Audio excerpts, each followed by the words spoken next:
You're listening to the Gabe Molina Podcast.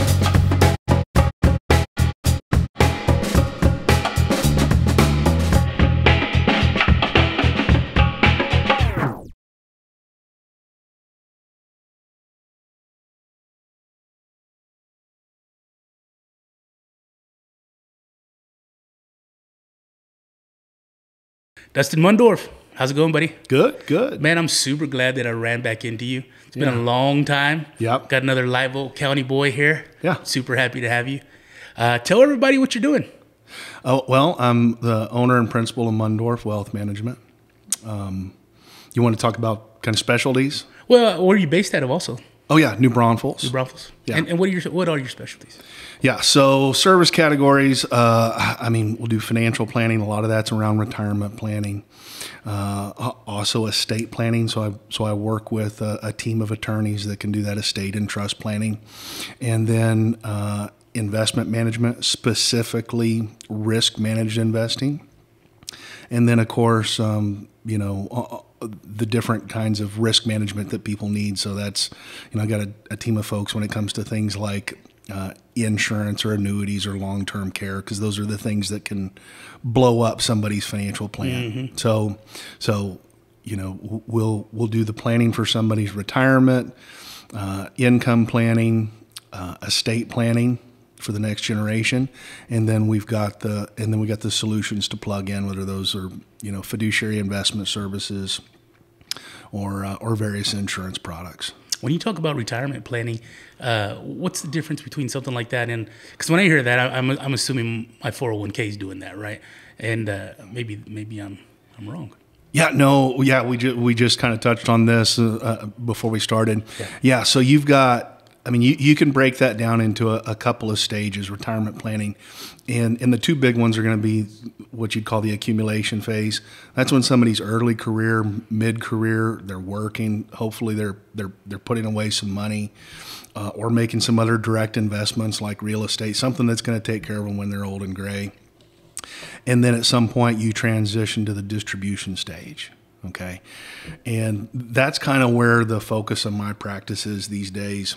Somebody, who's getting late career, starting to think about retirement, some of the financial planning needs they've got at that point. And when they transition, if you think about it, someone doesn't really have to think about it. It's good if they're thinking about it. They need to make sure that they're on track with regards to, the assets they're accumulating for their old age. But as long as they're on that track, they may not have to really think about it a lot in many cases.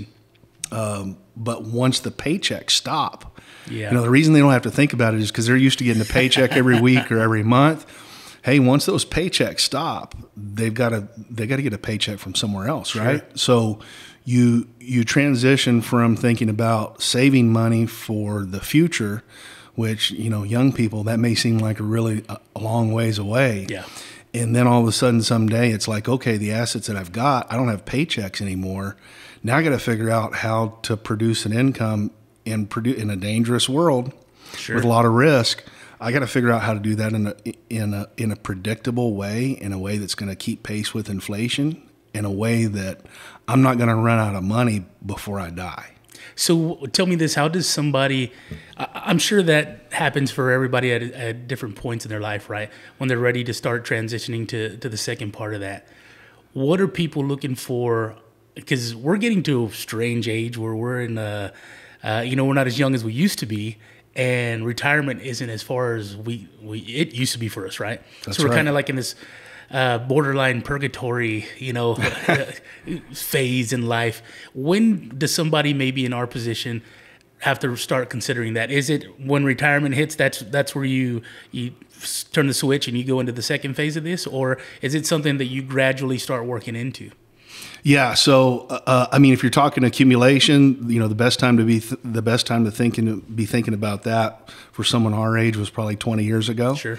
You've probably heard that old adage about, the best time to plant a tree is, what is it, something like 20 yeyears ago, or second best time is now. But hindsight's always 2020. So, right. So right. maybe we didn't start that quite 20 years ago. Yeah. But that's okay. There are things, what it'll just mean is that if somebody hasn't really been saving or investing in earnest by the time they're in their 40s, it's going to mean you're going to have to do it with brute force. Yeah. Or you're going to, or you're going to have to, work longer. Yeah. And there are some other things you can do to kind of juice that situation. But are there different investment patterns too? Maybe like, let's say, when you're younger, I guess your investments are more aggressive. And as they get older, they're less aggressive, that way they're more stable. Do you guys kind of manage that as well? Yeah. I'm happy to address that. I'll go ahead and add one more thing to that previous question. But generally when somebody's making that transition to income planning, now, what I'll say in the accumulation phase, if you can, there are certain things that you want to start putting in place in anticipation of that income planning many times, but really focusing on income planning, planning for that transition to retirement, probably 5 years out, Okay. or in your 50s. Because you want to keep pumping money into that little retirement basket as long as you can, right? Yeah. You want to. I mean, yeah. If anytime you got earned income, anytime you're working, you want to be setting some of that aside, because every dollar that passes through your hands over the course of your lifetime is going to take care of two people. Yeah. And I'm not talking about you and your wife. It's got to take care of Gabe today, and it's got to take care of Gabe tomorrow when Gabe is, too old or tired to work. Yeah. Right. So, if there's a lot of retirement planning and retirement income planning, it's not about just piling up a bunch of money. It's not about choosing the right investments. It's about creating a balance. And that's a balance between what your lifestyle is today and what your lifestyle going to be in the future. If you're fortunate and blessed enough to have a long life and live to the point where, hey, either you no longer want to work or your body won't allow you to work anymore. Sure. So you can have all that balance on the front end where you live a bang up lifestyle right now and you got Instagram pictures of you being in all these exotic places. Sure. But if there's nothing set aside for the future self, then that means, hey, boom, I'm just living on whatever. Everybody finds that balance. Some people find that balance when the paychecks stop and they just have to go to living off of Social Security. Yeah.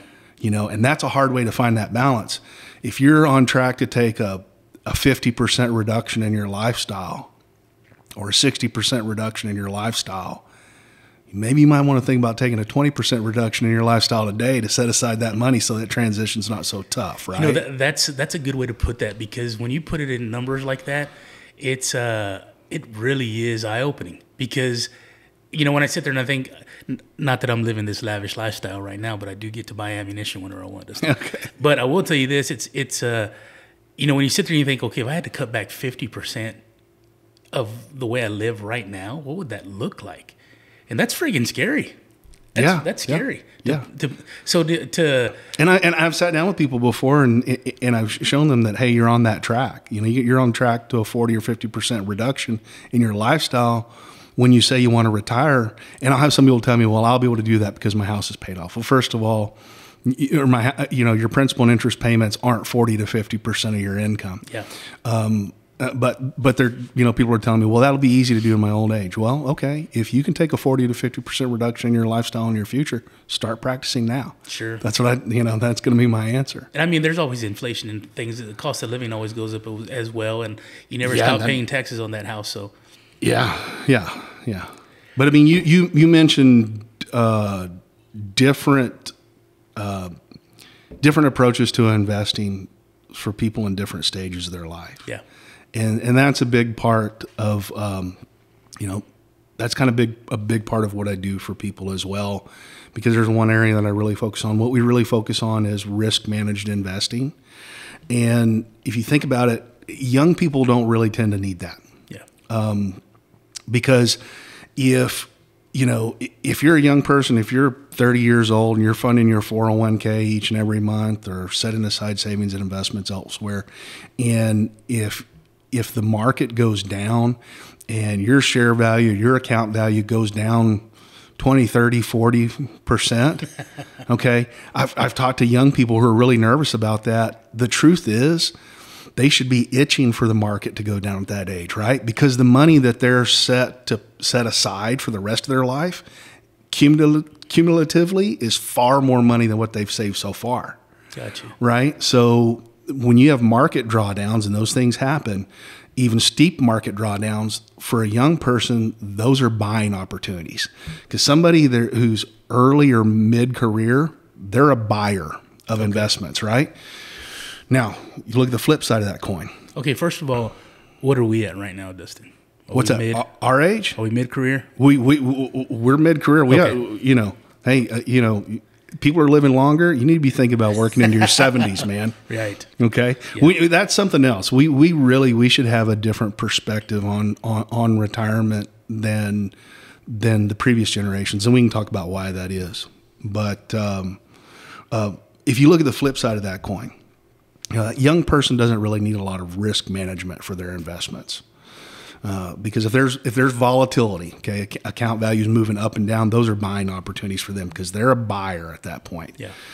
Somebody who's in their 70s and got a couple $1 million in investment savings, and their paycheck is coming from those investments.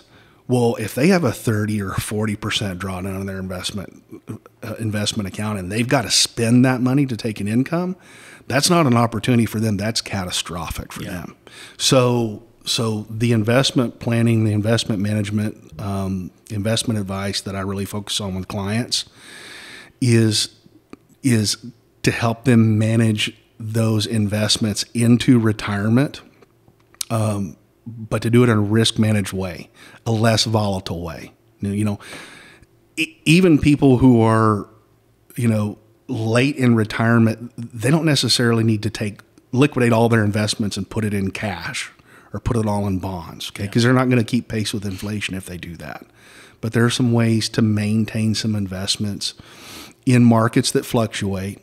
Maintain some investments in something like stocks that have a little bit more return potential over time, but to do it in a risk managed way.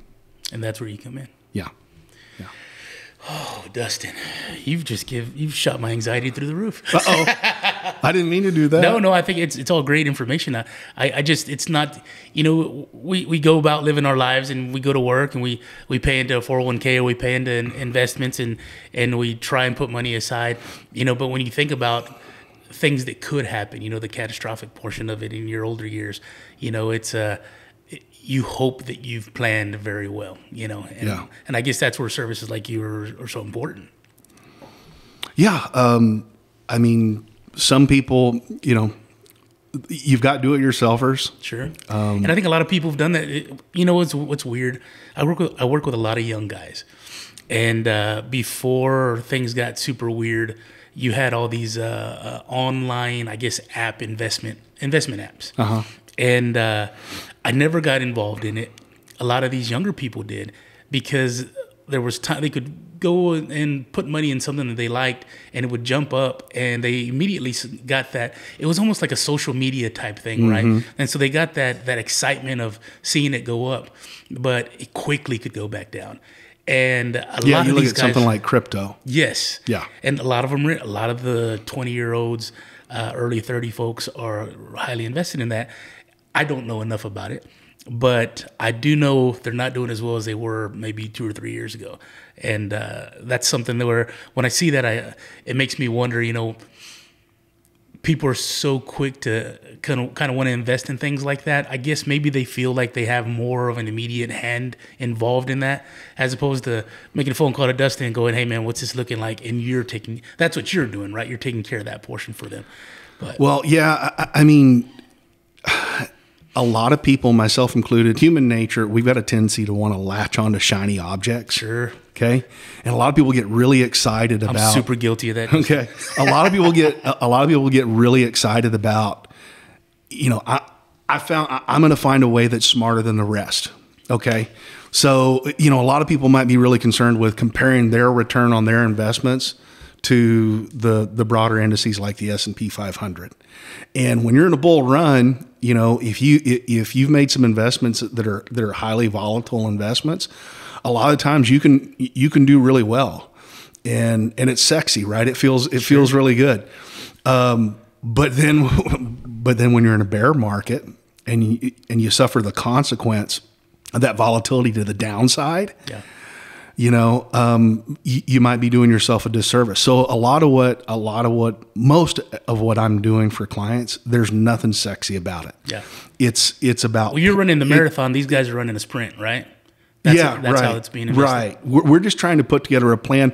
We're not concerned with, hey, are we beating the market at any given point in time? We're concerned with, hey, are we keeping pace with our plan? Right. Is our plan and our portfolio on track to do the things that you want to do and the things that you need to do? Outside of that, nothing else matters, right? So, that's in the long run, I believe that's going to be a lot more prudent approach than latching onto the latest shiny object. Sure. And that makes sense. That makes sense, especially when you start getting older. You start realizing how important those past investments were. And you hope that you made a good choice, and it's just it takes a long time to see that fruit in many cases because you don't really, if you look at exponential growth, the magic of that happens on the far end of that curve, right? Yeah. So you might be talking 10 or 15 years before you really see the fruits of that labor. Yeah. Right. I'm listening to you talk and I'm thinking about so many things and I get nervous because, like you said, it's not something that happens quickly. It's something you have to be patient for because you're building toward retirement. Right. You're not building toward this instant, hey, this week I made some X amount of dollars on, whatever the latest. Great, but it doesn't matter. Yes. Right. Because in the long term, that's what you're working on. You're working on making sure that Gabe can pay the bills, live to be however long I'm going to live and be comfortable as opposed to Social Security and assisted living. Yeah, have some dignity, have as much dignity and choices as you can. Sure. And then there's some people that are going to do really well and, it's not just going to be a conversation about, hey, can we make it through retirement with comfortably with some dignity, but planning for generational wealth. Sure. I think that's another thing that people start to ignore, that generational wealth. That's there's a lot going on here, Dustin. Yeah. Have we gotten too deep already? You know what's funny is like I'm listening to you and I'm going, I feel like I'm way behind the 8 ball. And maybe at some point you and I off camera can talk about what I can do better. Sure. But I'm your worst case scenario, like we talked about earlier. I'm not the client coming to Dustin. I'm the guy who's, trying to stop buying stuff off of Amazon. So, but my wife and I are getting to the point where retirement is a little bit closer. She's been a teacher for almost 20 years, so I forget how many more years she has to go, and she's got that little deal. But when you start thinking about it long term, we see our parents. So she's going to have a pension. That's going to help. Yes, she will. So that's the only reason we're still together, Dustin. That's the only. Her dad has a swimming pool, and she's got a pension. So those are her two qualities. Yeah. But I look at my parents. We grew up in a very small town. And to see where they are at the point in their life, and I don't know that by the time we get to retirement age that we could still manage to live, because it's bare bones right now down south, with our folks and the way they're living. But I want to be able to put myself in a position to where when we get ready to retire, it's not as stressful as it was when we were trying to make that money, and I don't know. Well, the first step is you got to answer 4 questions. What are they? So to take stock of the only way to do that is to take stock of where you are now and what track you're on. So you got to know what rate of return you're going to have to earn on savings and investment dollars. And these are questions that you sit with people and you help them through. Yeah, if somebody's trying to kind of check their pulse, find out where they are right now in what track they're on, we'd look at answering 4 questions. Hey, what rate of return do you need so that the money that you're saving, that you're going to be able to use that money to maintain your lifestyle adjusted for inflation without running out of money before you die? So you got to know what rate of return. Number 2, you got to know how much do you need to save each month or each year, or what kind of investments do you need to make so that the money you'll have saved will last the rest of your life provide you the same lifestyle adjusted for inflation without running out. And then you got to know, hey, at what point can I stop working? You know, a lot of people will start with, they'll have no idea where they are, what track they're on. They'll say, I want to retire at 62. Well, that's great. Let's find out when. What is actual retirement age, though? Is it 65 or? Well, no. I mean retirement is when you can afford to live without working. But I mean, with Social Security, for most people these days, it's right around 67, full retirement age. Okay. Doesn't mean you have to take benefits at that point. Sure. But the third question would be, when can I stop working and start spending that money? And then the last question is, hey, if I can't get there by earning a high enough rate of return, saving enough right now, or working long enough, then I got to know, okay, to what extent am I going to have to be prepared in the future when either I no longer want to work or can't work to reduce my future lifestyle so that the money I'll have saved by that point will last the rest of my life without running out. And so these are all tangible questions where when you realize what those are, you can give somebody hey, this is what you're looking at. This is how much money you're needing to invest. This is how much longer you may have to work. All these are tangible numbers you can give people. So like me, I need to see something, right? I need to be able to physically look at it and digest it and say, hey, you know, I need to start adjusting my lifestyle now. That way we can start saving more money or spend less money. You know, maybe I need to transition to a new career, or, you know, I've been comfortable at my job. I don't make a lot of money, but hey, it's an easy job. Maybe I need to push myself into another portion of that field or whatever I'm doing. That way I can make more money. So this is all something that you can give me something to say, hey, this is where you need to be. These are your numbers. You may not be able to hit them tomorrow morning, but this is where your ideal situation is. Yeah, anybody, I mean, we can show anybody what track you're on and what that gap is, if there's a gap. Yeah. Now, whether or not you feel like, you know, sometimes that gap is so big, you know, if somebody's just looking at that gap for the first time and they're 58 years old and they want to retire at 65, you know, it may be really tough to bridge that gap. Sure. It may not happen. You know, the answer might have to, a big part of that answer might be, hey, you're not retiring in your 60s, you're retiring in your 70s. Maybe. But you know what also, I mean, it's kind of, when I'm thinking about it, it's a little nerve-wracking, right? But at the same time, it's nice to have that information, right? Especially, let's say that you're at 58 and you're close to retirement, or we're hoping to be close to retirement. You know, it gives you an opportunity to reevaluate your situation and what you're doing, right? Sure. And that also helps you put yourself in a better position. You know, it may not be ideal, right? You may not find that you're in the ideal position to retire and be comfortable and maybe travel some, but at least you know what's coming and what you need to do while you're still young enough to do it, I guess. So right, yeah, and then there will be some unconventional things sometimes that most people don't think of. You know, some levers that we can pull sometimes. You know, it might mean, you know, maybe we refinance some debts to free up some cash flow. Maybe we, maybe we talk about a reverse mortgage to get somebody out of their mortgage payments, 10 years early as they go into retirement.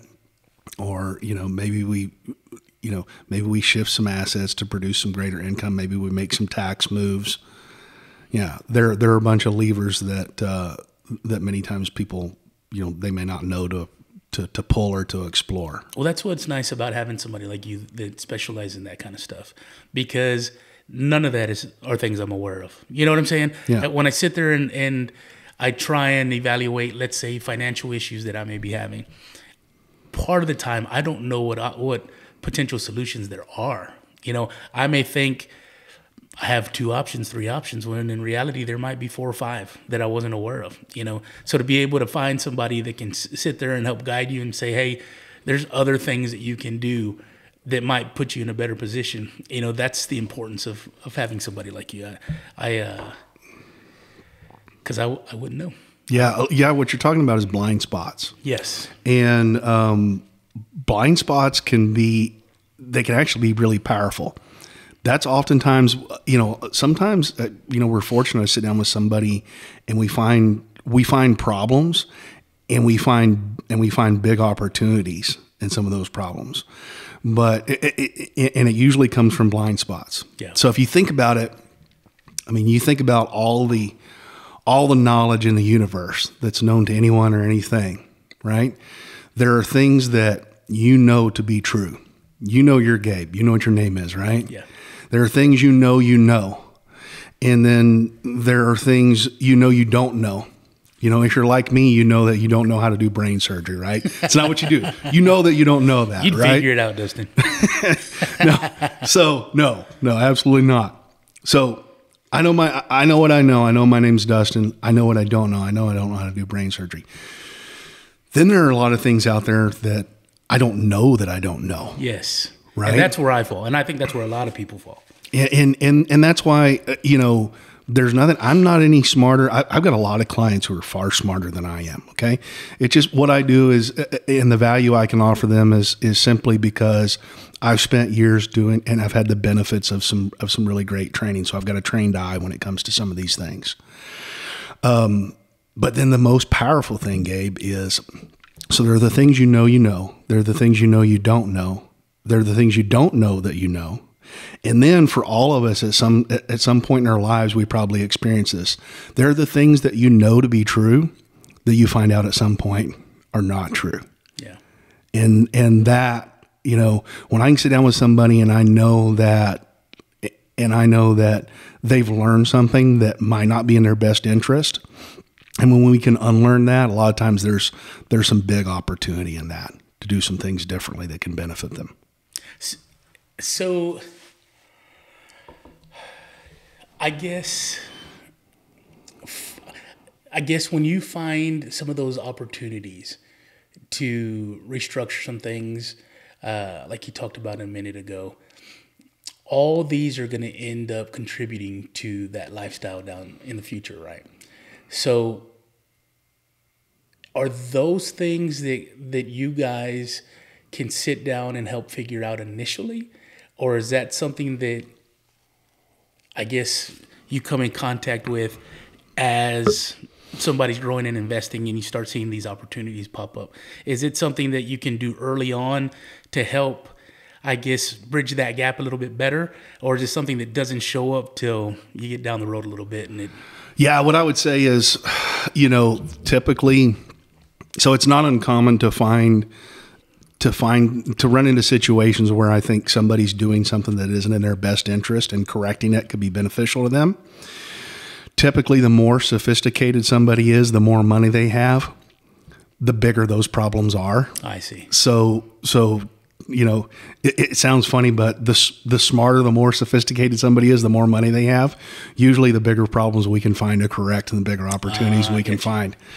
If you take a 23-year-old kid who's got his first job, there's just not much going on with their finances, right? They might have a bank account and they might have some money in it once they get their next paycheck. Yeah. So there's not a lot of things to discuss, right? Yeah. But, I certainly have conversations with clients about their kids or their grandkids and things to watch out for and, things to think about to get them on the right track. I mean, that's something I hope that I can do a good job with my son. Yeah. And let me ask you this. What age are you seeing people come in? Are they coming in younger and younger, or are they usually kind of mid-level to retirees that you guys are as clients? I think generally speaking, I think kids today are more cognizant of the uphill battle that they face.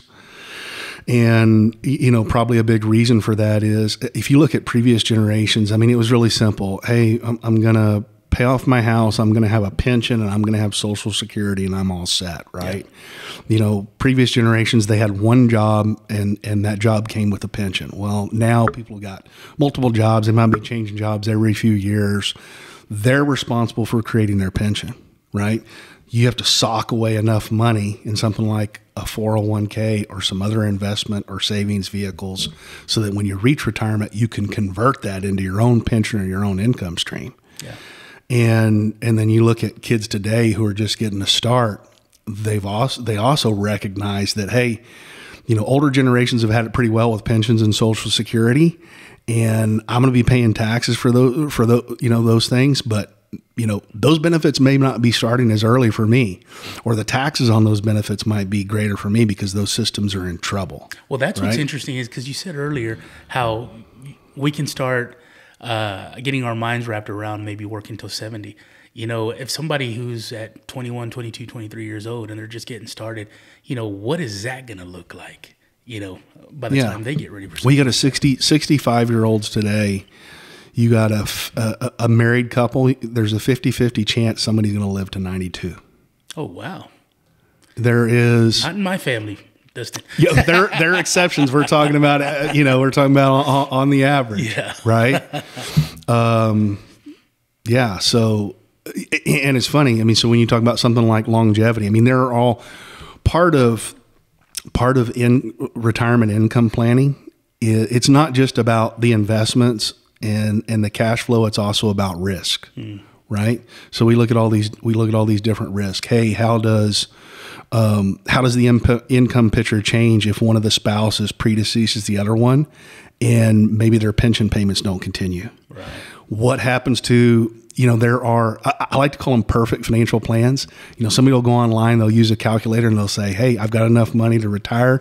This says if I earn, 6% each year, I can withdraw, X amount and everything's fine. Yeah, everything's fine as long as one of the spouses doesn't die early, as long as nobody gets sick and there aren't heavy medical payments and nobody has a long-term care event. That's and the you don't scary hit any part. bad markets. Yeah. So, and then, longevity. So that's a blessing, but when it comes to retirement and retirement income planning, it's another risk. Yeah. The longer you're going to live, the longer those assets are going to last, the longer you got to produce income, and it's a risk multiplier, meaning the greater the chances you're going to have a long-term care event, the greater the chances you're going to see more volatile markets. Yeah. Do you guys offer services to people when they run into a position like that where they do end up with like a sick spouse or things like that happen? Do you sit down and reevaluate, I guess, the program to maybe give them some aid financially? Let's say you've got a family member who's a cancer patient or something and they need medical assistance and stuff like that. And I may have been doing really well saving money for the future, but I need money right now because we've got to take her or him to go get, treatments or, I'll give you an example. My mother-in-law had cancer, and my father-in-law always did very well financially as far as being smart with his money and investing it. He always kind of understood that at a young age because he didn't have any. He knew he wanted to have it when he was older, so he did a good job of that. And one thing that kind of blew my mind was he would bring her to Houston ever so often for treatment. But it was, I think we talked about it the other day when we had lunch, and it was like $1,000 every time he went for a week, at least. When you're talking gas, food, motel room, the procedures that she needs. It was always a ton of money. So is that something where, do you guys kind of help with that as well? Or maybe you say, hey, we need a transition for the next 6 months or something so that I can have enough money to be able to go to these treatments or whatever they need. Do you Sure. guys Maybe not specifically that situation, but any situation where, somebody's they got to produce cash flow for their needs. Yeah, I'm happy to sit down with somebody and take a look at their situation and see what's the most efficient way that we can do that. Yeah. Now, what I'll tell you is, there are some situations where sometimes people come to me looking, and again, I told you, I'm not any smarter than anyone else. Sure. So when people come to me looking for a magic trick, to create something out of nothing, I can't always help. Right. But if somebody's done some planning, certainly. Yeah. If it's something, and I guess maybe that's what I kind of didn't get around when I was talking to you about that was, not necessarily, hey, I need money, let me go talk to Dustin. It's hey, I've been investing with Dustin. We've been on this program for a while now. We've been investing for several years, and I need to change gears a little bit for a little while. Oh, yeah. Hey, let's go sit down and kind of change this up a little bit. Yeah, we've gone through gear changes with clients for sure. That's awesome. Yeah, absolutely. That's part of it. And that's part of, on the, I wear a couple of different hats. I'm an agent technically when it comes to insurance products, but any clients where I'm managing investments for them, I've got a fiduciary responsibility to them. So it's kind of different than the old broker model. I've got a legal duty to protect their best interest. And part of that's doing regular reviews. So they need something, their situation's changed. I'm there to talk to them about that and help them make those changes. Yeah. If you got somebody like me, right, where I don't pay attention to that stuff. Like, I've got a buddy that's going back to the 401k, because that's where he and I live, is in our 401ks. He's checking it regularly. And he'll come to me and he'll say, don't look at your 401k. It's gone down. I don't pay attention to that. So let's say that you and I are working together, and I don't pester you, I don't bother you, we're just rolling with it. How often are you looking at an individual's, I guess, portfolio or whatever you're doing with them to kind of assess where they're at, or where they are? Is that kind of like a quarterly thing, or how often do you? Well, I'm going to look at it several times a week. Oh, okay. But insofar as with the client, we'll do annual reviews, or we'll meet more often than that if we got a reason to meet. Yeah. And part of that is, again, we're putting together a long-term plan. It's not sexy. It's just it's a prudent approach.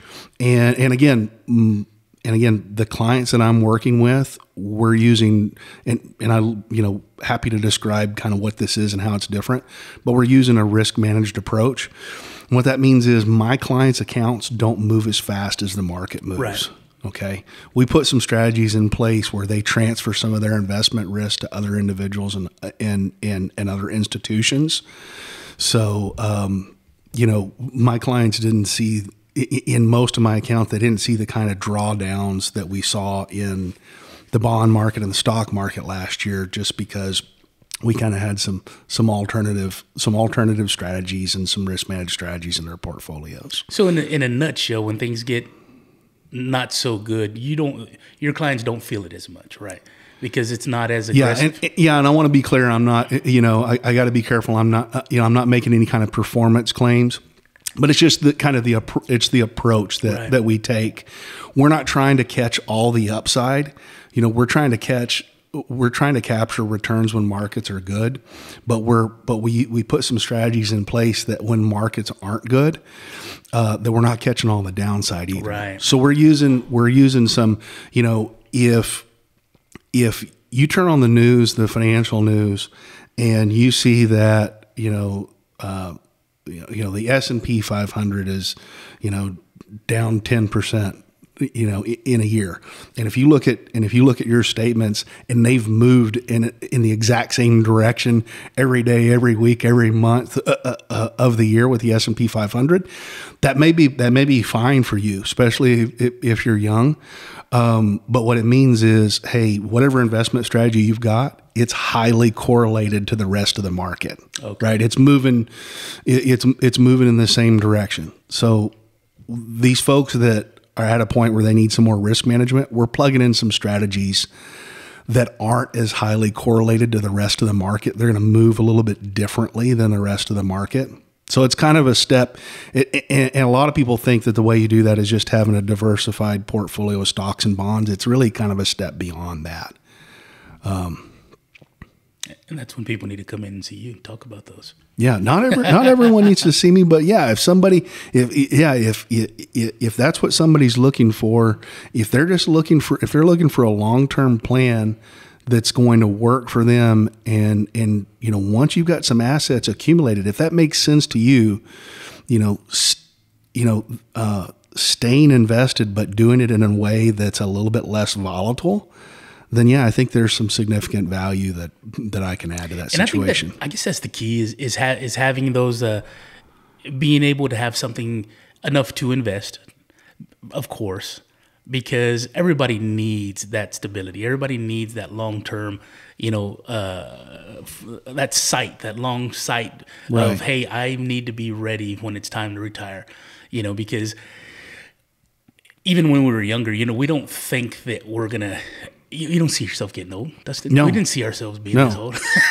No. But at the same time, you never know when medical issues come up, or like you said, at some point you may not be able to work. You may want to work. A lot of people don't retire because they want to. Yeah. It's something physical or something, medical or something. Yeah. And I think that's, if we start getting overly concerned with, retirement at that point, it's too late.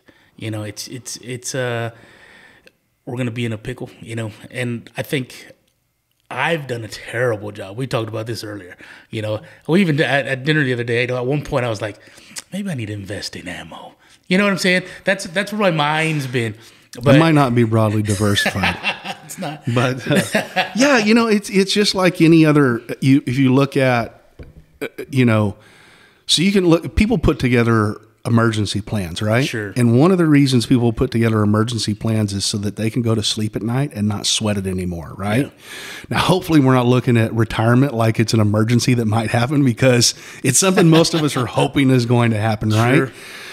But if you at least put together a plan, or at least take stock of what track you're on, just doing that can help you sleep at night. Yeah. Instead of it just being completely unknown. What are some of the I guess the pitfalls that you look for, as far as from your perspective? I sit there and I kind of, not to say this in an ugly way, but I always tell people I work for a living. It's hard to pay attention to things. Sure. But when you see that the cost of living's going up, when you see that the cost of a home's going up, or a vehicle, it feels like maybe the value of the dollar's going down. These are all things that I kind of see from my peripheral vision, right? This is something that you deal with on the regular. What are some of the things that I guess maybe keep you up at night as somebody that's helping manage these investments? What are some of the things that are potential, I guess, pitfalls for causing some issues with folks? Is it pitfalls? So if you talk about an environment like we're going through right now, mm-hmm. with inflation, it's going to make this whole journey. It's going to make it more of an uphill journey, right? Yeah. So you not only, if you had a plan, and that the value of the dollar goes down, everything costs more. Guess what? Now the value of planning for your retirement, you may have to commit more of your dollars to stay on track for retirement as well. The cost of that future retirement, that goes up as well. Yeah. So, one of the major pitfalls I see right now is, or that I see a lot, is people putting on blinders and focusing on one thing. So I'll give you an example. Somebody might be focused just on debt elimination, okay, and they might not be considering the opportunity cost of that. So I'll give you an example. One of the most amazing statements I ever heard when I sat down with somebody, and it was a really sad statement. I was talking to somebody in their early 60s, and they told me once they got rid of their car payments, then they'd be able to save for retirement. And you don't even have to run the numbers sitting across the table from me. You know what I was thinking, right? It's too late. Yeah. It's too late. So I think that happens for a lot of folks, though. A lot of folks are thinking, "Hey, let me do X, and then I can do Y and Z." Yeah. And except they never get done with doing X. Yes. So they never get to Y and Z. So you want a really simple and really profound piece of advice? Give it to me, Dustin. Okay, and this isn't mine. I got this from somebody, but it makes perfect sense to me.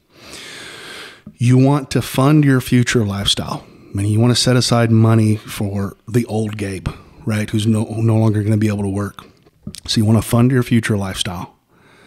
That means you want to finance your current lifestyle. Okay. That means you shouldn't commit all your money to try to pay cash for everything if it means saving enough money to fund your future lifestyle. And here's the reason for that. You want to fund your future lifestyle and finance your current lifestyle. You know why? Because it's impossible to do the opposite. Okay. While you're working, while you have an income, you can finance the cars you need to drive. You can finance the house that you need to live in. Once you get to retirement, if you haven't funded that retirement and your body is too tired or old to work, you can't borrow all the money you need to live at that point. You can't borrow any of it, right?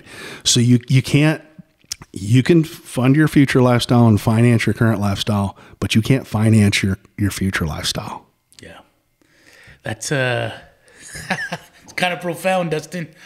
Oh, you've given me so much anxiety in about 45 minutes. Oh man, I guess I need to do something differently. No, you know what? It's just something that we don't think about. You know, you and I were talking about exercising the other day, you know, and it's the same thing. It's just exercising your finances, right? Yeah. And I say us, so that way I don't have to say I, but I haven't done the best at that. I've done some in both. Good. But you know, when you sit there and you look at it and you go, I'm just thinking simply, right? If I got $1 in my pocket, Dustin, I got to spend $2, which I'm a terrible candidate. I'm a terrible candidate. But you know what? I think there's so much stress in thinking about today and tomorrow and what bills I need to pay, what things I need to spend my money on, you know, that thinking about investing in my future, you know, is something that you go, I'll worry about that later because it's not immediate. Yeah. You know, but it's like two trains coming at each other, you know, and the farther away they are from each other, they look like they're going slow, you know, but the older you get and these two entities are coming to meet, which is you and your retirement or you and your inability to continue working. And the closer they get, the faster they look like they're going. And it's a little scary. It's a little scary if you don't, it's a little scary if you don't take action soon. Yeah, because we're about the same age, Gabe. You know, how fast did the last 20 years go? Too fast. Right. And it's funny because the older we get, the faster it's coming. That's what I was going to say. The next 20 years are coming faster. So, you know, no, I empathize with that. I understand, you know, especially, oh gosh, man, the information age we're in now, everybody's just blindingly busy, right? Sure. So I guess the argument I would make is, hey, if you don't have time to do that, you better get somebody on your team that has time to help you do it. You know, I mean, that's really where I come in. You know, somebody who doesn't want to take on or shoulder all that responsibility of building and managing the plan. Now, obviously, they should be a party to those conversations so that I can give people what they want and what they need. Yeah. But, you know, I mean, that's a perfect candidate for me. Yeah. You know, somebody who needs that help, who doesn't want to live with that stress of having to manage this plan in addition to everything else that they're trying to manage in life. Well, that's the importance of somebody like you.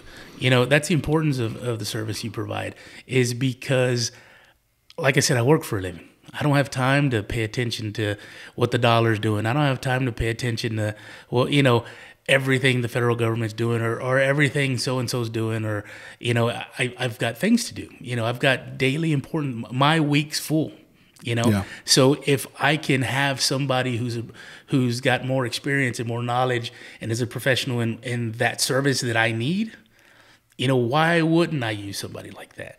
You know, it's you're going to make better decisions when I'm going to, and you have more time, and it's your job to pay attention to those things. Mm-hmm. You know, and I think that's where a lot of times people look at it and go, I don't want to even think about it right now. And it's like, well, you need to be thinking about it right now, because if you wait till next year, you're going to be in a bigger pickle than what you were today. You know, so yeah. Ooh. Adult conversations, Dustin. I'm not a fan of this stuff. So tell me, what else do you do for folks? I know you talked about a couple things. But. Yeah. So I mean, I guess something else good we could talk about. I like trying to. I mean, one of the toughest things I do is trying to articulate the things I've been trained to teach people. But so.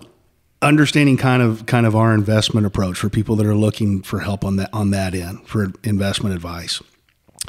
Most people, when they think of diversification or risk management, what they're thinking of is just, hey, I need to own a bunch of different investments in different asset classes. And what we mean by asset classes is, you know, hey, is it large cap stocks? Is it small company stocks? Is it U.S.? Is it international? Is it bonds? What type of bonds? Are they short duration bonds, long duration bonds, commodities like gold? Okay, everybody most investors understand, or they've heard that they need to be diversified in different asset classes. And the reason for that is most investors know that any one of those asset classes can be the winner or the loser in any given year, right? But then you understand that those asset classes and spreading their money out across asset classes, a diversified portfolio of stocks and bonds is just one investment strategy.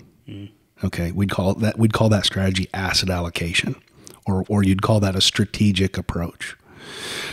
So when we're building a risk managed portfolio for a client, part of that portfolio might be an asset allocation strategy, like I just discussed.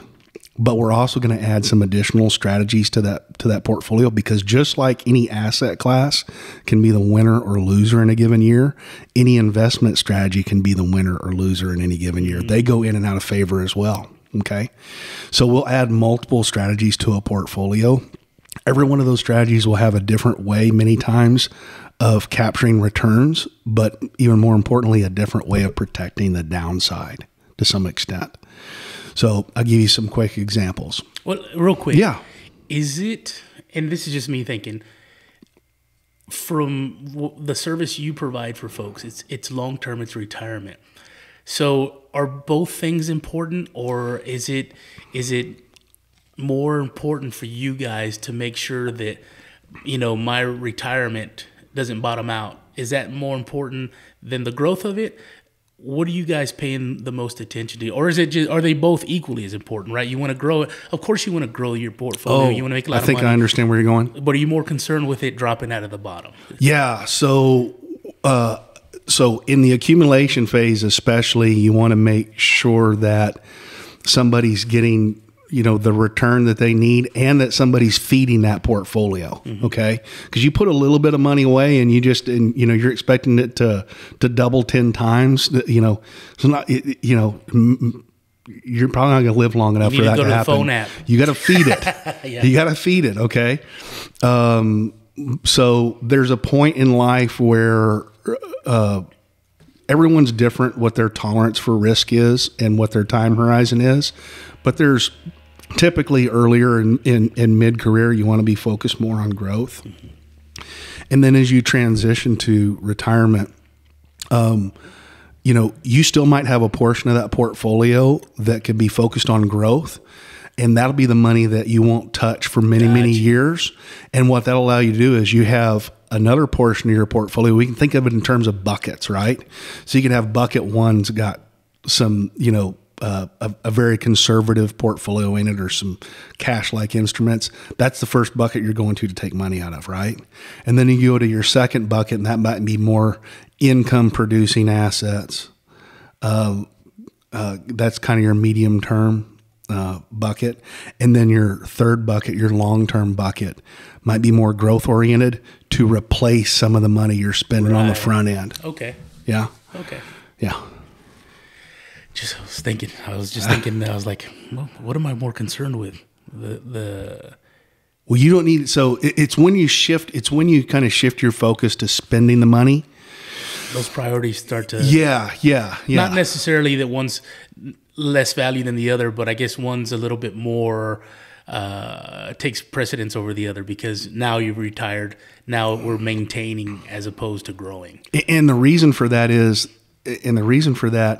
the math actually changes. When somebody's funding like their 401k, okay, let's say they're setting aside a set amount of money each and every month. They're young, or they're early mid-career, they're a buyer of investments, right? And when markets draw down, that set amount each and every month that they're putting aside, when markets draw down, it purchases more shares, right? Mm-hmm. So when you hit a bull market again, and when it recovers, that actually helps them compound that money more quickly. Now let's look at the flip side of that coin. When somebody's no longer a buyer of those investments, when they need income, they become a seller of those investments, right? So if you go into retirement and you've still got a really growth-oriented portfolio that comes with a lot of volatility that's going to move up and down like this instead of like this, now when markets draw down, instead of feeding that account each and every month, you might be drawing from that account each and every month or each year. Now to take the same amount of income out of that portfolio, you have to sell more shares. Yeah. To generate it, right? And instead of that helping you compound that account more quickly, it can help you consume that account more quickly. And in a lot of cases, if you don't pay attention to that, it can, put you in a situation where that account value blows up and you run out of money long before you should have. I'm going to say this like a third grader, Dustin. Basically, what you said is the less amount of money I have in bucket number 3 is the less amount of money I'm going to have in bucket number 3 to feed 2 and 1 as I get older, right? Because now we're consuming these shares. There's no longer those shares being applied to our account. Well, the reason that I mentioned putting bucket money in bucket number 3 that would be more growth oriented, as opposed to a lot of people, they might have a really growth oriented account because they've been feeding it. They've been, contributing to that account up to retirement. And even though it's had some volatility, gone up and down, it's generally gone up. Mm-hmm. They may not be concerned with, they've heard things like, hey, don't worry, in the long term, it'll average out and everything. But what they haven't experienced is they haven't experienced drawing against that account at that point. Mm. So the reason I'm telling you, and this is one of multiple approaches, but one approach is using buckets. The reason to have some money in bucket number 3 is for long-term growth, but you don't want all that money in growth-oriented assets that have a lot of volatility. And the reason is because drawing against those accounts becomes particularly dangerous. So if you look at a math example, if you look at somebody who, let's take a 20-year example of somebody with an investment account. Let's say they start with a X amount of dollars and they don't make any contributions. And then let's say they average 6% on that account over 20 years. But the return, let's say they've got some positives and some negatives and the returns are all over the math, but they average out to 6%. Okay.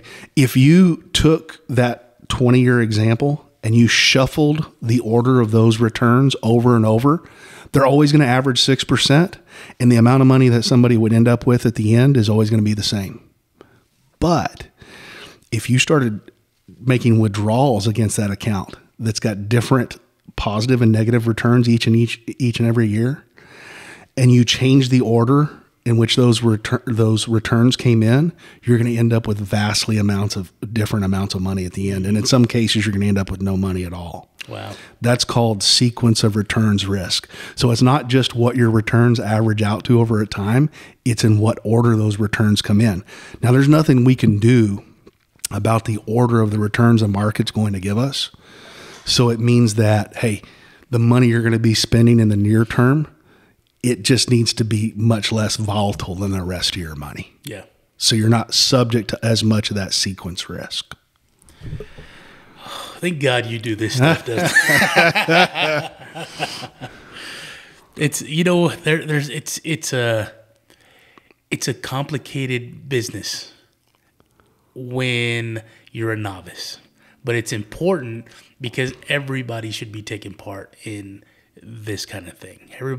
It's important to everybody's long-term. I don't want to say lifestyle, but your long-term comfortability, of being able to provide for yourself. And I think your choices and your dignity is what it comes down to, right? You don't want to be forced into bad choices. And this is something that's alien to a lot of people. And the reason for it is generations before us, they weren't forced to be an investment manager. They weren't forced to create their own pension for retirement. But guess what? Most people don't have that anymore. Yeah. So, you don't have to understand something like sequence risk, but, you might want to work with somebody who does. Right. That's where you come in, my friend. Yeah. That it seems like and I'm not going to say that more people are becoming small business owners, but I feel like I know a lot more small business owners than, than maybe my parents did. And, that's something where you don't, when you're a small business owner, of course, you don't have the luxury of having somebody else saying, hey, we're going to invest in your 401k along with you. Right. And, we're going to send you over to X, Y, and D, savings and loans, and they're going to help you invest this and they're blah, blah, blah, blah, blah. So, that's even another step. And I think there's a lot of people that have found that they don't want to work for a corporation, or, they want to do things for themselves, and they want to work for themselves. So a lot of times that extra capital, or they would maybe invest it in their 401k, goes back into a business. Yeah.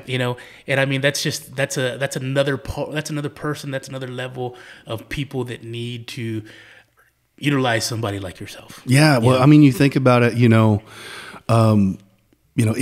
if you're investing in a basket of stocks, or you're investing in something like the S&P 500, not every one of those stocks is going to go down to zero. The only way you're going to have a stock portfolio that has a chance of going down to zero is probably if you're investing in a single stock. Yeah. Right? Because you can have a single company that goes down to zero. So I mean, even myself. So I got my own corporation. I've got I'm a business owner, but I'm making investments just like my clients are. Sure. And one of the reasons I do that is if I'm talking to somebody about a stock portfolio, one of the risks that we want to avoid is what they call concentration risk, which means you should never have all of your investments in a single company. That's your eggs in one basket. Right. You shouldn't have all your eggs in one basket, even if that basket is your own basket, sure. Right? Sure. So, yeah. That's there's so many levels to it, and there's the more that I talk to you, the more that I'm realizing I don't know very much about this industry, but it's important that I learn about it because, again, my wife and I don't have kids, but if people that have family and they have children that they want to be able to leave them a little something or give them a head start for when they get older and they're no longer have their parents, or you talked about the generational wealth. I when we were younger, growing up where we did, at least for me, that wasn't even anything that was even talked about. Sure. Right. It wasn't even on the radar. And now here we are, 40 years later, 35 years later, whatever it is, and there's an opportunity for that if we play our cards correctly. An opportunity to be able to provide for your kids or your grandkids, and it may not be, you may not be the Rockefellers, but you're giving a generation an opportunity to not start at zero. Right? Building generational wealth is easier than you might think. I mean, one of the easiest ways to do that, it's something that a lot of people don't like talking about. But one of the easiest way to do that is when you're young, buy a bunch of life insurance. Oh, really? And keep it in force. Yeah. It's, and that's a big part of a financial plan, So I talked about, how a young person, they don't need a lot of risk management because when the market turns south, it's a buying opportunity for them, right?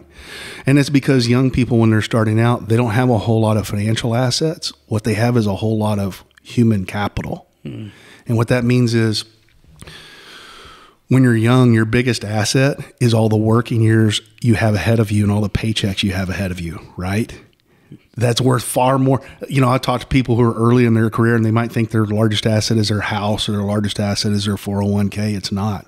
It's those next 40 years worth of paychecks that you can get. That's your largest asset.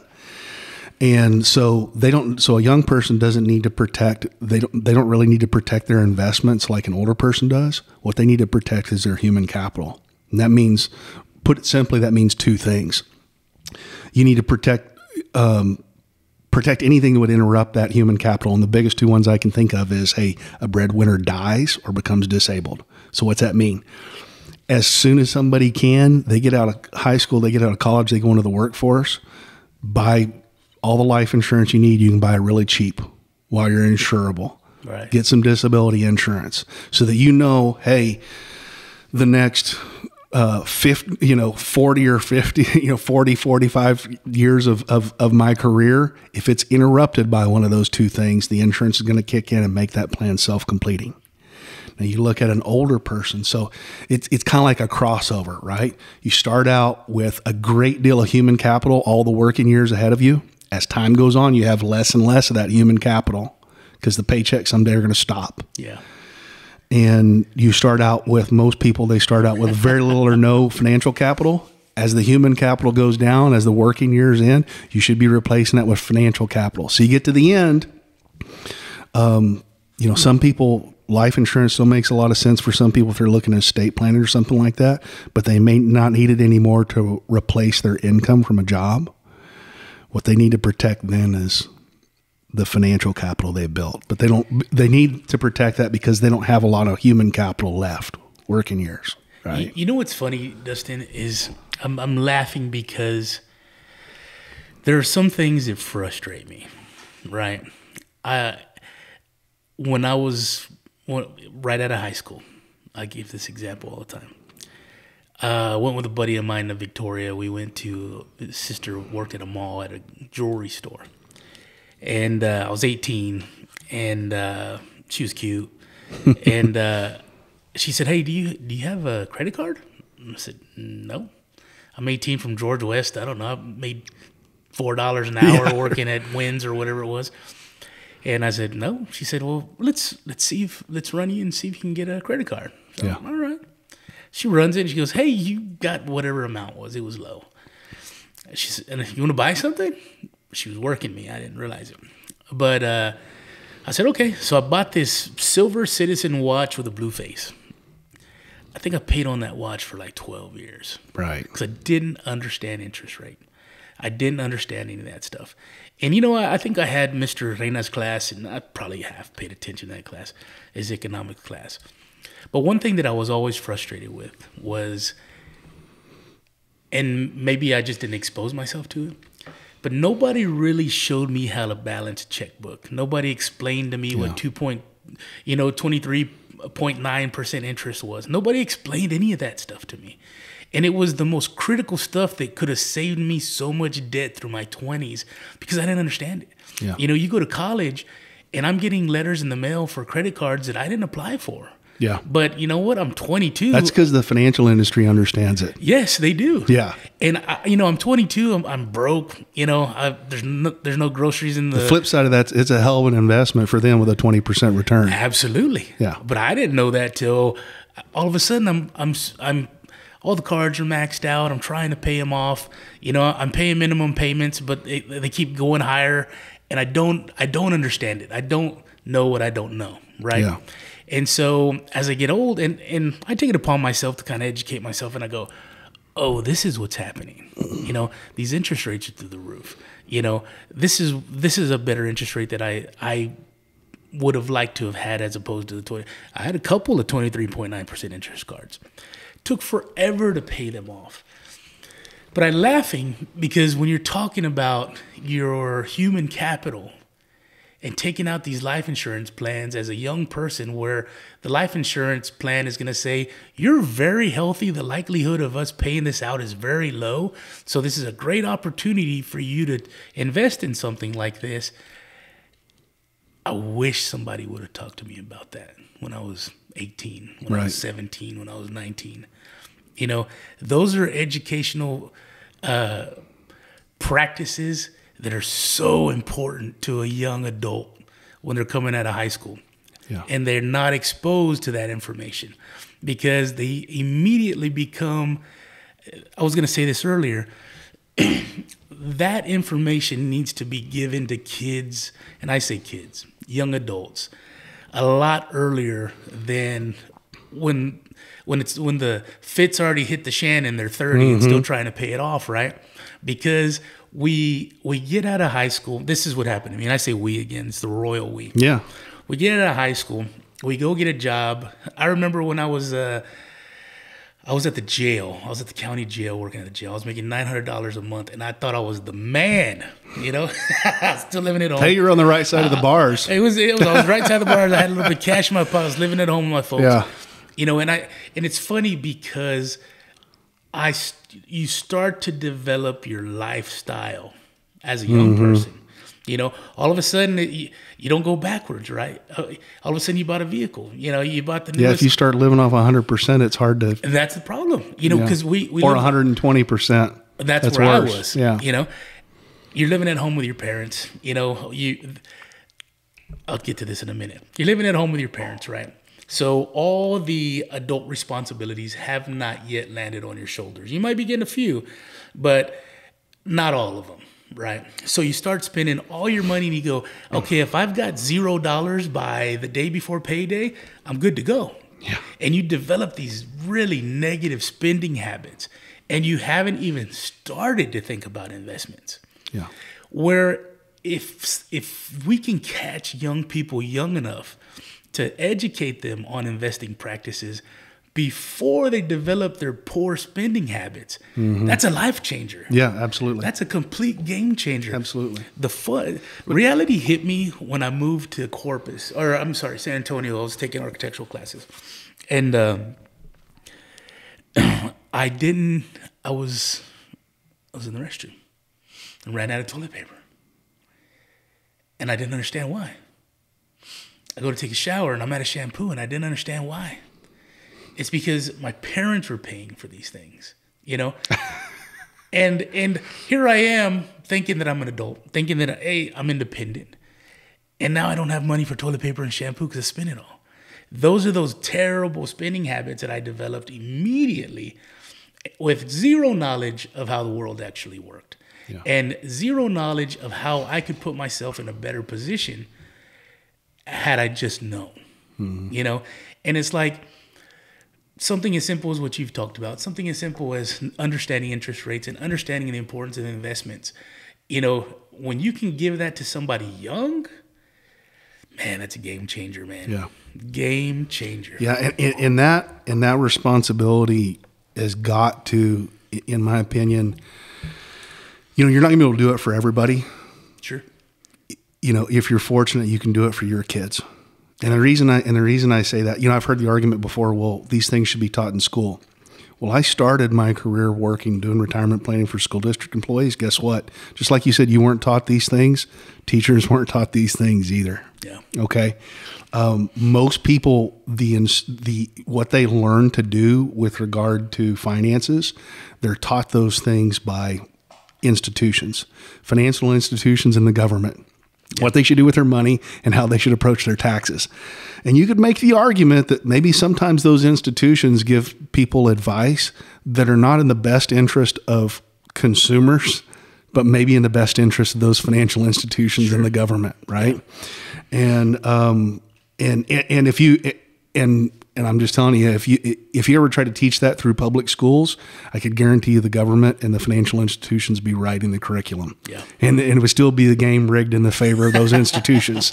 So the best thing you can do is learn, you know, work with a great advisor and pass those good habits down to kids.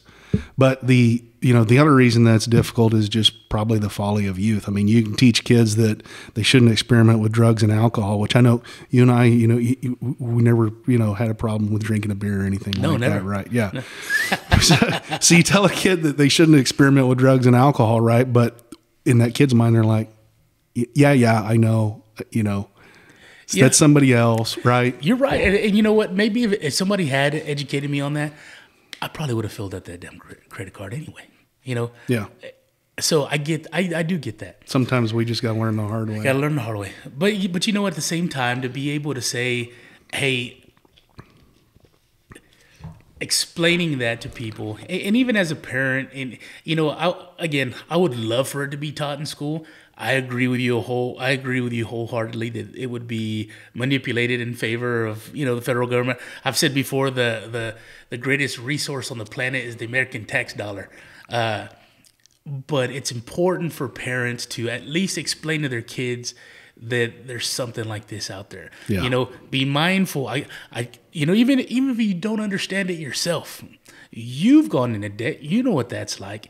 The least you can do is explain to your children or to your children's friends, hey, debt exists and you need to be careful. Be mindful of it. Yeah. Are they going to take it and run with it? Maybe not. But I mean, I've been an old man a long time.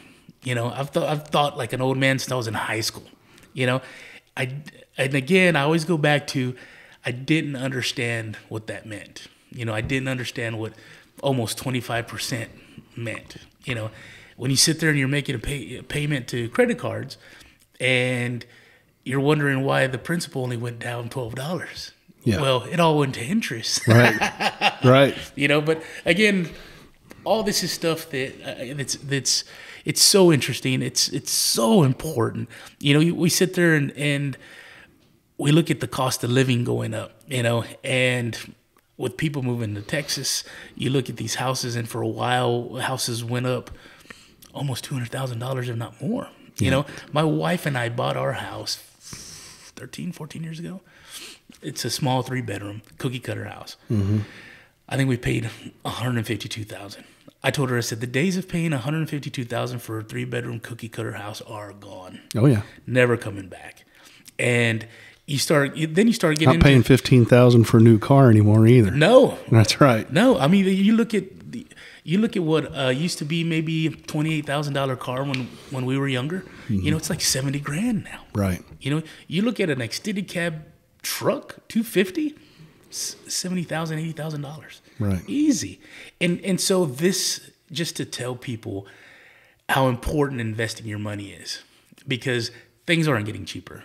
No. Things, even if things got better, even if things went down, it'll never go back to what it was. It's always going to be higher. And that's really important for people early in mid-career to understand. Hey, it's not, it's not if your lifestyle today is a $50,000 a year lifestyle or $100,000 a year lifestyle or more.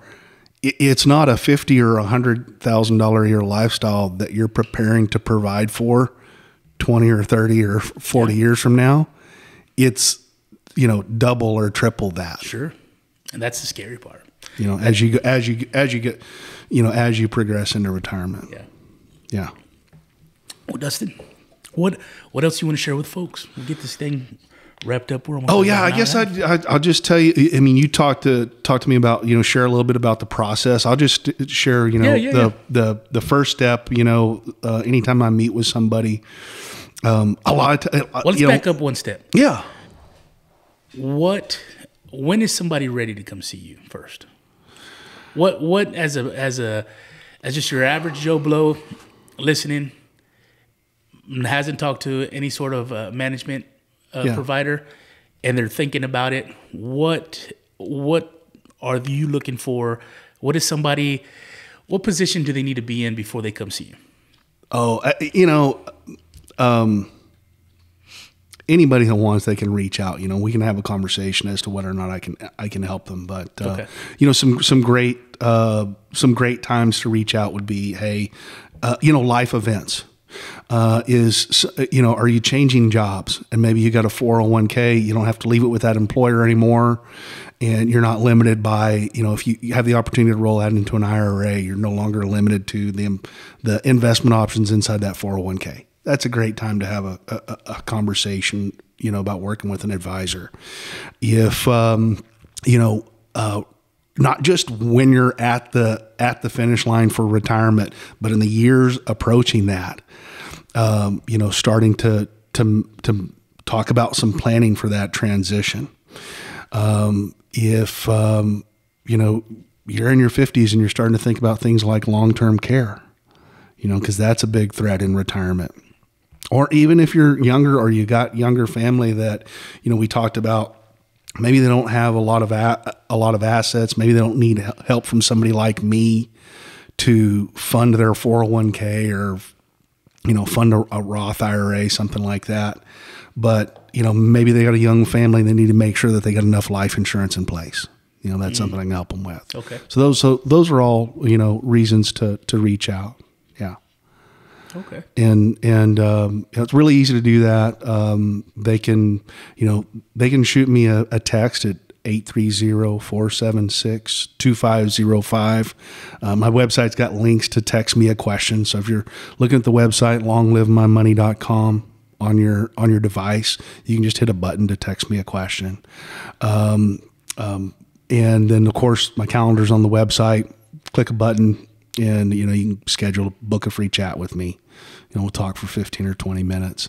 And if that makes sense, usually the first time I sit down with an individual or a couple, a lot of advisors have been trained, and in the past I was trained this way too, to kind of go straight into the numbers. Hey, let's let's talk about, where's all your money? What is it invested in, et cetera, et cetera. I'm not going to ask people the first time I meet with them to bring me a bunch of financial statements.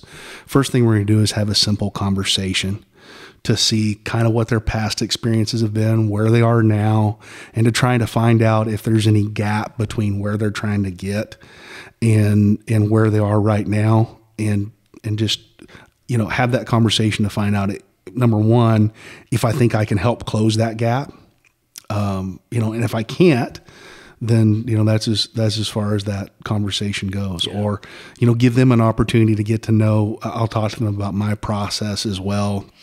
It's kind of the first meeting. We have a simple conversation just to get a feel for whether or not we'd be a good fit for each other. Sure. Good stuff, Dustin. Yeah. Man, well, I appreciate your time. Is there any social media or anything people can come look you up on? Yeah. Facebook, LinkedIn, I guess would be the big ones. YouTube, putting out, fortunate to be That's right. You got your videos. Yeah. Just kind of getting into that. We're really fortunate to be working with an Emmy Award-winning journalist, Erin Kennedy. She helps me put out some great videos. She's kind of the great part. I'm the okay part. It helps me put out some great videos each month. So, yeah, you can find Mundorf Wealth Management on YouTube, Facebook, and LinkedIn. And y'all do some really good videos. They're fairly short. They're not terribly long, but y'all really get focused on something. You share that information, and they come up on my YouTube feed during work, and I'll just listen to a few of them, and I'm like, that's a great idea. That's a great idea. So that's another good opportunity for people to kind of go and watch and see what you do and how you can help services you provide, how you can help them out. So go check that out. For sure. Thanks. Hey, man, thanks for having me today. Man, I appreciate you coming, man. Thanks a lot, Dustin. It's fun. Thanks for everybody for listening.